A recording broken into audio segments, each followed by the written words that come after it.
السلام علیکم پیارے دوستو، ہم آپ کے لیے لے کر آئے ہیں ایک سبق آموز واقعہ۔ امید کرتے ہیں کہ ہماری یہ کاوش آپ کو بہت پسند آئے گی۔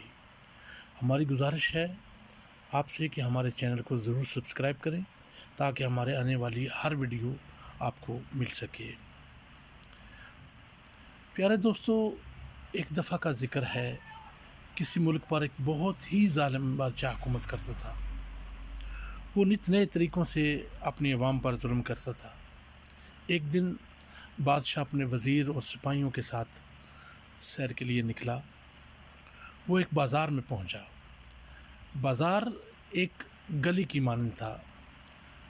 بادشاہ نے سپاہیوں کو حکم دیا کہ بازار کو دونوں جانب سے بند کر دو تاکہ نہ کوئی بازار میں آ سکے اور نہ کوئی باہر جا سکے۔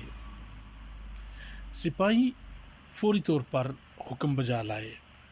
اب بادشاہ نے اس بازار میں جتنے لوگ بھی ہیں، خواہ وہ مرد ہیں یا عورت، بچے ہیں یا بوڑھے، سب کو لائن میں کھڑا کر اس نے کہا کہ سب کو لائن میں کھڑا کر دو۔ سب کو لائنوں میں کھڑا کیا گیا تو 3 لائنیں بن گئیں۔ اس کے بعد بادشاہ نے حکم دیا کہ سب کے سر قلم کر دیے جائیں۔ سپاہی بادشاہ کا حکم بجا لائے اور انہوں نے سر قلم کرنے شروع کر دیے۔ پہلی لائن کے آخر میں ایک باریش درویش کھڑے تھے۔ جب اس درویش نے دیکھا کہ جس لائن میں کھڑا ہوں اسی سے شروع کیا گیا ہے تو وہ دوسری لائن میں چلے گئے۔ اب بادشاہ درویش کی اس حرکت کو دیکھ رہا تھا۔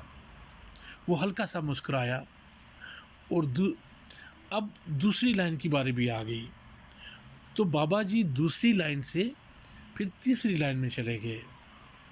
بادشاہ پھر بھی اس بابا جی کو دیکھ کے خاموش رہا، اس نے کچھ نہیں کہا۔ اب باری تیسری لائن کی آ گئی۔ درویش سب کے آخر میں تھا۔ اب جب اس کی باری آئی تو بادشاہ نے سپاہیوں کو کہا کہ ٹھہرو، اور مسکراتے ہوئے درویش کو اپنے پاس بلایا۔ بادشاہ گھوڑے پر سوار تھا۔ بادشاہ نے درویش سے کہا کہ میں کافی دیر سے تم کو دیکھ رہا ہوں۔ تم پہلی سے دوسری اور پھر دوسری سے تیسری لائن میں شاید اس لیے آئے کہ تم بچ جاؤ گے، لیکن تم شاید مجھے نہیں جانتے۔ میں نے کبھی کسی کو معاف نہیں کیا۔ تم نے کیسے سوچ لیا کہ تم بچ جاؤ گے؟ درویش نے کہا، اے بادشاہ، مجھے میرا رب بچائے گا۔ بادشاہ یہ بات سن کے غصے میں آ گیا، جلال میں آ گیا۔ تو اس نے کہا، میں دیکھتا ہوں کہ تمہیں کون مجھ سے بچاتا ہے۔ درویش نے پھر کہا کہ میرا رب ہی مجھے بچائے گا۔ بادشاہ نے سپاہیوں کو حکم دیا کہ اس کی گردن اڑا دو۔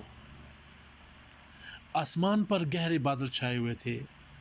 اس سے پہلے کہ سپاہی درویش کا سر قلم کرتے، بادل اتنے زور سے گرجے اور آسمانی بجلی کی آواز سے بادشاہ کا گھوڑا بدک گیا اور سر پٹ بھاگا۔ گھوڑا بھاگنے سے بادشاہ اس آفت کے لیے تیار نہیں تھا۔ وہ گھوڑے سے سر کے بل نیچے گرا اور اس کی گردن کی ہڈی ٹوٹ گئی اور بادشاہ کی جان نکل گئی۔